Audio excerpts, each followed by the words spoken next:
This is me being an above average fighter on 60 ping. Today, I will be teaching you guys how you can become a better fighter and giving you guys my practice routines that I use to become a good fighter. Becoming a good fighter is one of the most difficult aspects of the game to master. So I will be going over everything from aim to IQ to practice routines and how you can implement them into your gameplay. I will leave chapters on the video, so feel free to skip to whatever part helps you the most. Make sure to subscribe to the channel as I will be posting more content like this, as well as it helps support the channel. I'm going to jump straight into one of the most important things you need to have to even be a decent fighter, as well as an overall player, and that is IQ, or in other words, game sense. If you guys are new to competitive, you will not have a lot of game sense, and one of the fastest ways to build up your game sense and learn how the game functions is VOD reviewing. VOD reviewing is watching yourself and others play the game. You can pull up videos all over YouTube and watch professional players such as Kanata and Peterbot play tournaments and learn from them. You can also watch yourself play to see what you can improve on. When watching a pro, you need to look at specific things that they do. You will notice how pros peak when fighting and how they get the advantage in fights and how they get out of fights. To simplify this, watch what pros do that you don't do and practice to implement them into your gameplay, whether that's going for a certain peak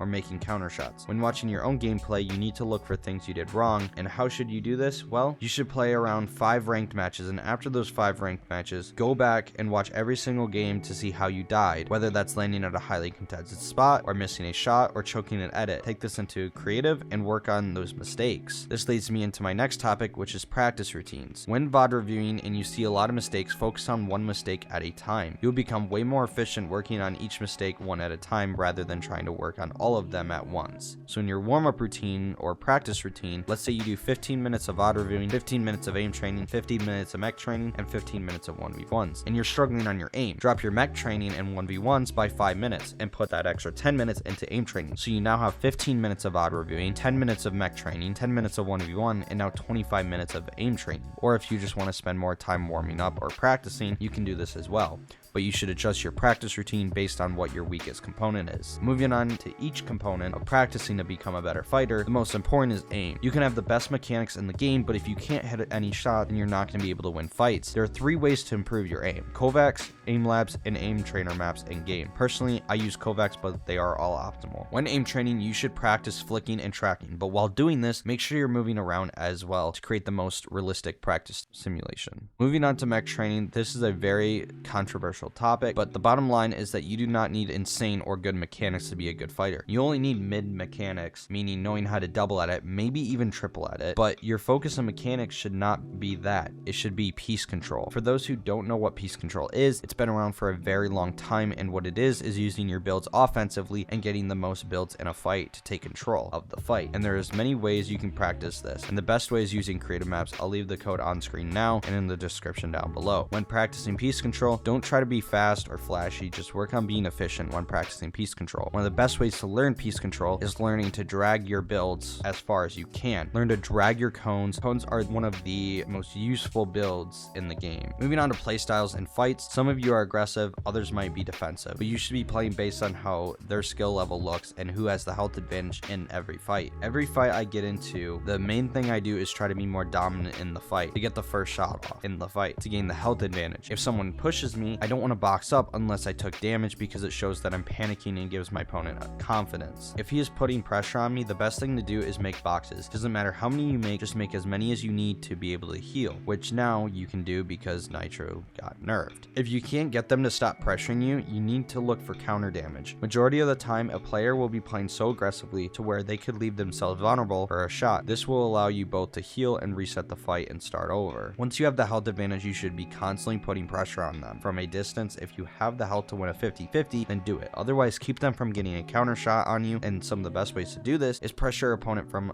diagonal from their box, using a peanut butter edit, which is one of the best peaks you can do. Peaks are one of the most important things when it comes to fighting. If done well, you can avoid taking damage completely in fights. One of my favorite edits to do is hugging the left side of my wall and then making a peanut butter edit and then jumping and shooting, as well as making a window edit that gives me a right hand peek. Another useful one is making a lower peanut butter edit. My opponent will not be able to see me when I can easily see them and get a good shot off. Another one of my favorite peaks to do in a fight is a ceiling edit. It's a very useful low ground peak.